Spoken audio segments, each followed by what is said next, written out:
Pensou que estava tudo parado, né? Negativo, certo? Olha, pessoal, é o seguinte. Na última aula que nós tivemos, nós falamos sobre o quê? Sobre o quê? Reforma. Muito bem. Eu ainda não falei da contrarreforma, tá? Não falei da contrarreforma ainda. Calma, calma, não priemos cânico. A primeira coisa que você vai ver é o seguinte. A, falamos sobre a reforma protestante, o contexto em que ela surgiu. Falamos sobre os dos grandes reformadores. E falamos também sobre Martinho. Muito bem, Martinho da Vila. Lógico que não. Martinho Lutero. Muito bem. Então, se você está antenado, se você está estudando, se você está sabendo legal, você vai conseguir acompanhar bem, tá?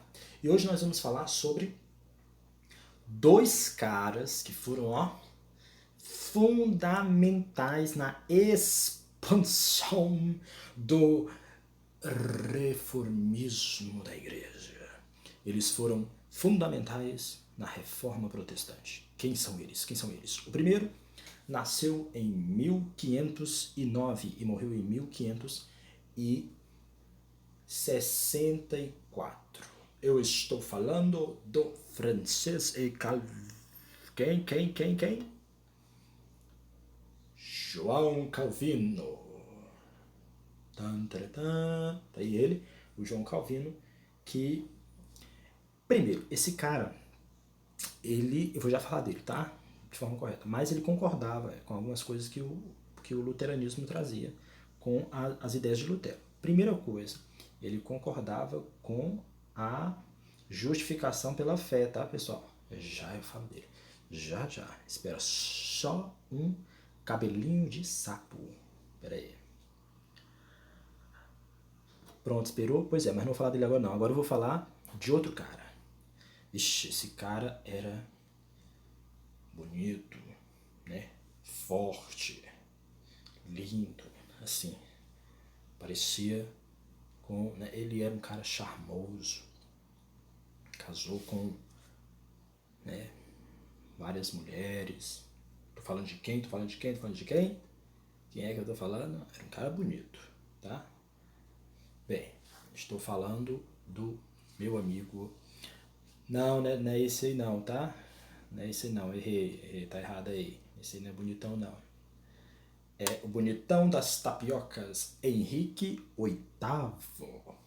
Esse cara também foi um dos expansionistas da reforma. Mas ele foi algo assim que nós vamos já ver. Primeiro vamos falar de João Calvino. O João Calvino, como eu já falei, nasceu no século XVI. Ele concordava com Martinho Lutero em parte, tá? Ele concordava com Martinho Lutero em que sentido? Primeira coisa, na justificação pela fé. Segunda coisa, só haviam dois sacramentos, batismo e eucaristia. Terceira coisa, deixa eu ver a terceira coisa, culto a imagens e santos, isso aí era sem fundamento. Pro João Calvino, isso era algo que não deveria ser levado em conta. Mas preste atenção por quê? Porque aí os católicos realmente não concordaram com isso e botaram foi quente no João Calvino. Os católicos de onde? Da França. Ele foi expulso da França e se refugiou em Genebra, tá certo? Na Suíça. E lá ele se tornou um cara, uma liderança governante e orientava as pessoas a trabalharem duro, a acordarem cedo, a levarem uma vida puritana, tá bom? Era uma vida puritana. Isso foi João Calvino. Vamos ver aí as ideias de João Calvino. Primeira coisa, acabei de falar, a salvação pela fé. Antes de falar da predestinação absoluta, vou falar assim, ele foi acusado de herege pelos católicos, né, que eu acabei de dizer, franceses, refugiou-se em Genebra em 1541, na Escócia calvinistas foram... Já que eu falo sobre isso. Predestinação absoluta. O que é isso? Isso era algo que o Lutero não havia dito, tá? E que o João Calvino falou. Veja, existem pessoas que... Anote isso. Anote aí. Predestinação absoluta. Anote aí, anote. Eu vou ficar esperando aqui. Anote aí. Não é pra ficar olhando pra mim, não. Anote. Anote, rapaz. Mas, menino? Isso. Beleza, anotou? Show de bola. Vamos lá. O que é a predestinação absoluta? As pessoas nascem já com o seu destino traçado. Ou elas nascem já salvas, ou elas já nascem condenadas. Professor, mas que absurdo! Como é que eu sei que eu nasci salvo ou condenado? Muito simples, amigo. Você foi uma pessoa que tem uma vida bacana, uma vida estável, uma vida confortável. Você é uma pessoa de recursos, tchim, tchim, né? A máquina fazendo barulho, você é uma pessoa de recursos. Beleza, ó, show de bola. Você é uma pessoa que foi marcada por Deus. Isso são sinais. Agora, se você é uma pessoa pobre, que está na miséria, não sabe o que fazer, aí sim você também foi marcado pela condenação. Não tem marcas de Deus na sua vida. Porque as marcas de Deus são marcas da abundância. Veja, isso é algo que vai de encontro ao que a Igreja Católica pregava, mas não fazia. Porque a Igreja Católica tem por tradição pregar a pobreza, o desapego material. Tanto é que é um dos votos realizados por padres, né? Mas no calvinismo isso é tomado, toma-se uma posição diferente. A marca de Deus é a marca da abundância. Então, isso vai influenciar lá na frente, vocês verão, quando estiverem em futuras turmas, em futuras séries, o quanto isso também contribuiu para o desenvolvimento do capitalismo, certo? Mas isso é assunto para depois. Quando vocês escutarem de Max Weber, quando vocês escutarem a ética protestante, o espírito do capitalismo, tá certo? Isso é um assunto para o futuro. Mas se você quiser estudar agora, pesquise ética protestante o espírito do capitalismo. É uma obra interessante, uma das obras mais lidas do mundo, tá certo? Mas voltando, isso foi o que o João Calvino fez. Mas o bonitão das tapiocas, Henrique VIII, por que ele resolveu expandir também as ideias luteranas e as ideias e fazer também uma reforma na Inglaterra? Porque a reforma dele foi na França. Anote isso aí, anote isso aí. Anote. Passa aí a canetinha, um lapisinho colocando João Calvino, teu início, a sua reforma na França, mas expandiu em Genebra, na Suíça. E Henrique VIII? Na Inglaterra. Certo? Primeiro, o cara, ele não queria...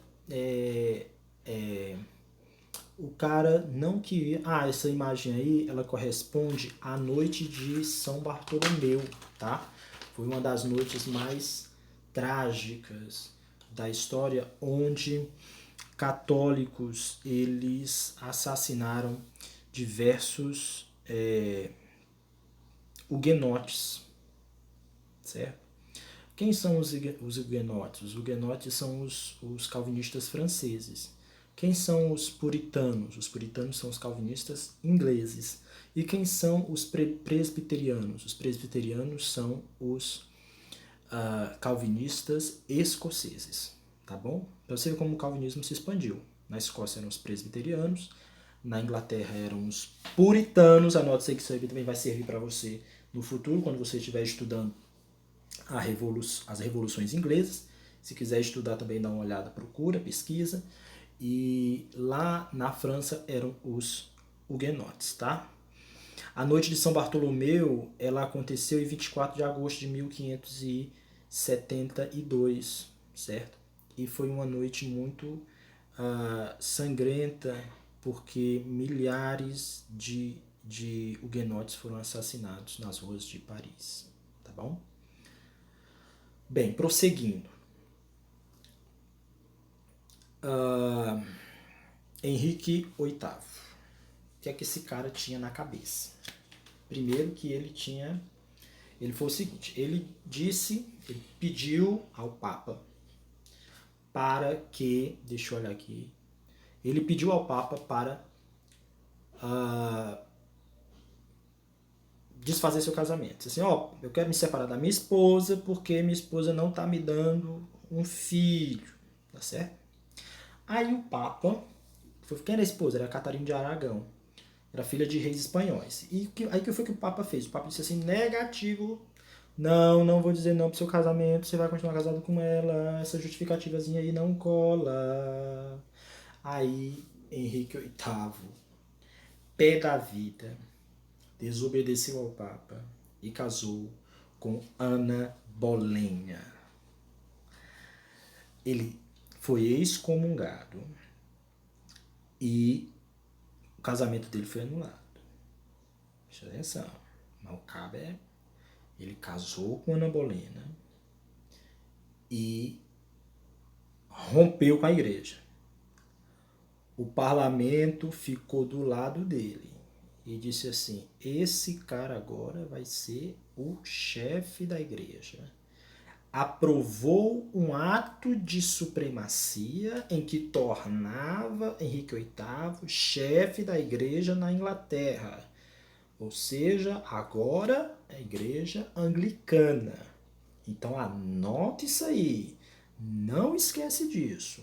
O ato de supremacia, ele tornava Henrique VIII chefe da igreja na Inglaterra. Agora, igreja anglicana. Tá certo? Então,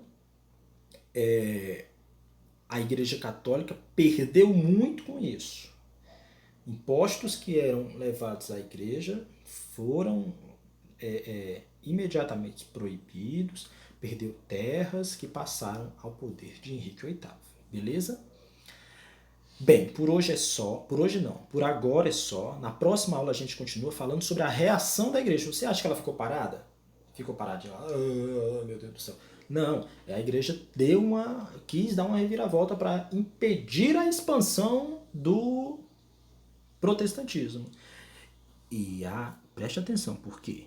Porque, meu amigo, a resposta da igreja foi algo brutal. Mas isso são cenas do próximo capítulo, nesse mesmo horário, ou no horário que você quiser, porque agora está no YouTube, nesse mesmo canal, nessa mesma... É isso mesmo, tá? Valeu, pessoal. Tchau e até a próxima. Como é que desliga aqui? Deixa eu ver. Vem aqui no Henrique VIII.